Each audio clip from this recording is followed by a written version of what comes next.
আপনার একাধিক Facebook page delete করতে পারবেন খুব সহজেই। একদম A to Z দেখিয়ে দেব এই ভিডিওতে। হ্যালো ভিউয়ার্স, আরও একটি নতুন ভিডিওতে আপনাদের স্বাগত জানাই। ফেসবুক পেজ কীভাবে ডিলিট করবেন জেনে নেন 2 মিনিটে। চলুন শুরু করা যাক।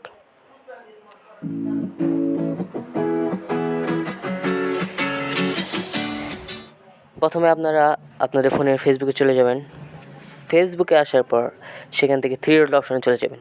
এখানে এসে আপনারা যেই ফেসবুক পেজটি ডিলিট করবেন সেই ফেসবুক পেজে সুইচ করে নেবেন।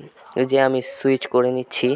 ফেসবুক পেজটা সুইচ হইতে একটু দেরি হতে পারে, যাই হোক আপনারা অপেক্ষা করবেন। অপেক্ষা করার পর সুইচ হয়ে যাবে। সুইচ হওয়ার পর এই ফেসবুক পেজে 3 ডট অপশনে ক্লিক করবেন। এখানে আসার পর আপনারা নিচে চলে যাবেন। নিচে গেলে দেখতে পাবেন সেটিংস অ্যান্ড প্রাইভেসি নামে একটা অপশন আছে, এটার উপর একবার ক্লিক করবেন। এখানে ক্লিক করার পর বেশ অনেক কিছু অপশন চলে আসবে, সেখান থেকে আবার সেটিংসে ক্লিক করবেন। সেটিংসে ক্লিক করার পর এরকম একটি ইন্টারফেস চলে আসবে আপনাদের সামনে, কিন্তু আপনারা ডিলিট অপশন খুঁজে পাবেন না। এখানে দেখতে পাবেন একটি সার্চ বার আছে, সার্চ বারে ক্লিক করে লিখবেন ডিলিট। দেখুন অলরেডি চলে এসেছে ডিলিট। এই ডিলিটের উপর একবার ক্লিক করবেন।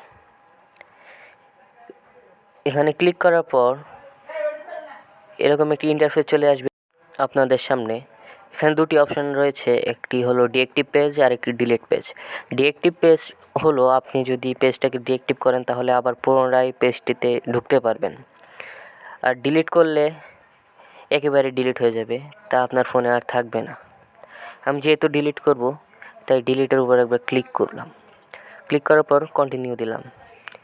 কন্টিনিউ দেওয়ার পর এখানে বেশ কিছু অপশন চলে এসেছে। এখানে আপনাদের ফেসবুক আপনাদের জিজ্ঞাসা করছে কিসের জন্য ফেসবুক পেজটা ডিলিট করবেন। এখানে কোনো কিছু দেওয়ার দরকার নাই, আমি সরাসরি কন্টিনিউতে দিলাম। কন্টিনিউতে দেওয়ার পর এখানে আরও 3টি অপশন আপনাদেরকে দেখাবে, শো করবে।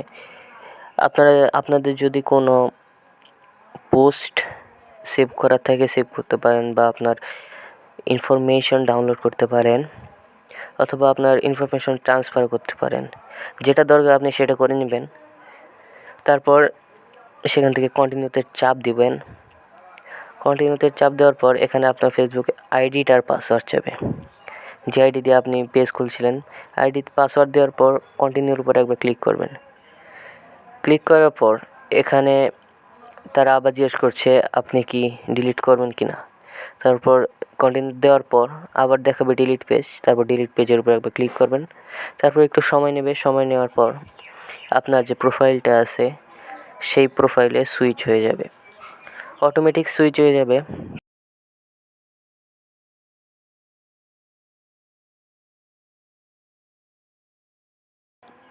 এই যে দেখুন সুইচ হয়ে গেছে।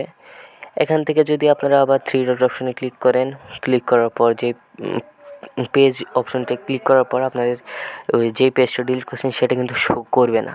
সো ভিউয়ার্স, আপনি যদি আমার ভিডিওটা দেখে একটু হলেও উপকৃত হন, অবশ্যই চ্যানেলটাকে সাবস্ক্রাইব করবেন এবং একটি লাইক করে দেবেন। এরকম আরও নতুন ভিডিও পেতে চ্যানেলটাকে সাবস্ক্রাইব করুন।